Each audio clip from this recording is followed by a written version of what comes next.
That ending. That ending. Mm. Makes me wonder if that's really real, or is it the main villain? I don't know his name, but the white hair villain. Makes me wonder who that is. Like, that ending really makes me wonder, like, what happened to Rio, where she's in this whole mess, and or if she's not, and this is the main villain, where is she? Where is Rio in actuality? So there we go. That's just such a messed up ending to show that the whole, like, the main villain thing growing on Rio. It's just like, oh, ooh. Plus, it's creepy to see that on Rio. For some reason, I didn't find it creepy when I saw it on the antagonist, because it just didn't feel. I don't know. I just didn't feel that creepy. But when I saw it on Rio, it was like, oh, that's creepy. Now let's talk about this episode. So far, best episode, and I will say this keeps on improving. The episodes keep on improving. Like, it had a slow start to the series. It had the problems at the start of the series. Like, first 4 to 5 episodes, it took its time. It was kind of being very slow with what it was doing. But once it got to this certain arc, this arc that we are at right now, the prison arc, things accelerated really quickly. Really, really great job since this arc has started. Like this prison arc, like, it just has made so many intensified atmospheres here and there. It's just like, oh, you know that this is cliched, but at the same time, it's like, oh damn, like, that's how you make a good kind of a, and this is one of the good examples of making a good episode. Not only making a good episode, but also making a good horror atmosphere, I would say. Because just imagine this little girl running down a hallway. A little ghost girl running down a hallway. Right, like, just coming through that door and opening it for you. Just like open that locker and be like peekaboo. It's like, so, like, you would be creeped out. Don't say you wouldn't be creeped out if that little girl came up to you at a locker where you were hiding, and then you just like open it so slowly and it'll find you. It's like, Jesus, that's just yo.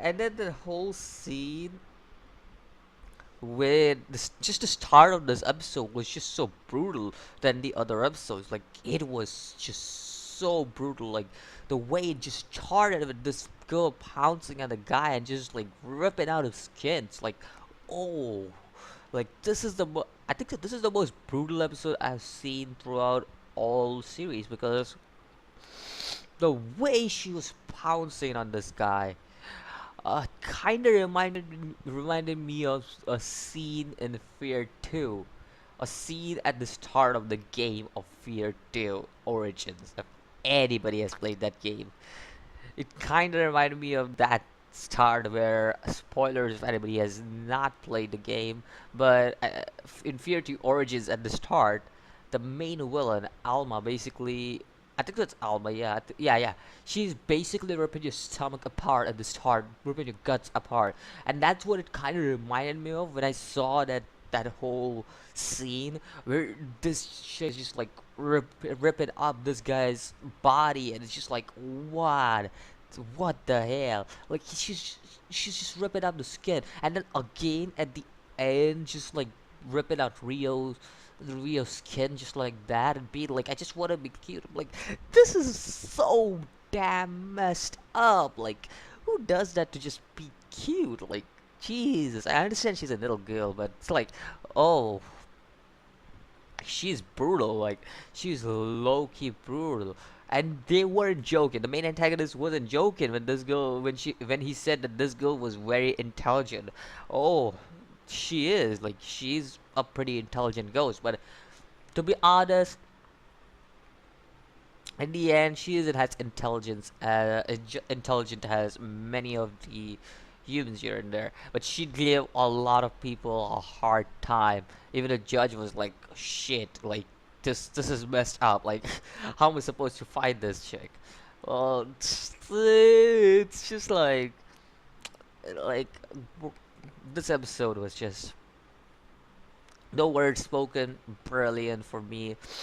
It had its atmosphere. It had the creepiness that needed for a good episode, and especially for Muyo Toroji, this episode puts a huge impact on the series because it sets the standard for its upcoming episodes to come. It just sets a certain standard, and if that criteria doesn't meet, then there may be problems. So yeah, there are two things two like a good and bad thing in a way, because if it keeps on meeting the standard that they set right now, then it's a good thing. But if they don't meet the standard in the upcoming 2 to 3 episodes that are left, there may be problems. There may be problems because you can't just give one whole good episode, one whole good arc, to mess it up again, like, just to mess it up all over again. No, you can't do that. So the third standard has been set up. Hopefully, is delivered in the upcoming episodes of Muyo Toroji. And there are not many episodes left. There are just 2 to 3 episodes left.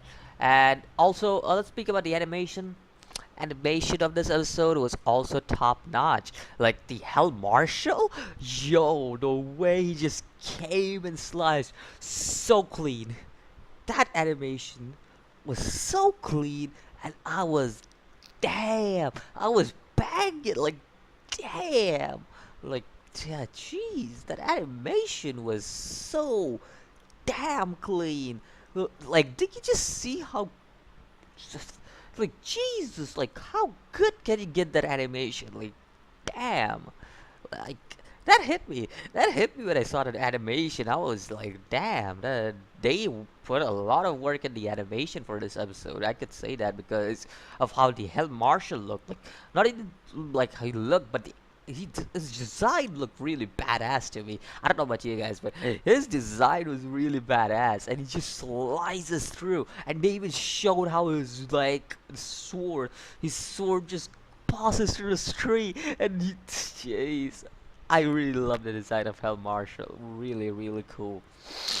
So yeah, that's with Rouji this episode for you guys. Let me know what you think about this episode of Muya Toroji. Let me know what you think about the Hell Marshal, because I felt that is one of the coolest looking hell persons that you could summon. Alright, but yeah, a little bit of a dark. Let me know what you think about Sophie, and I'll see you guys in the next video. As always, peace.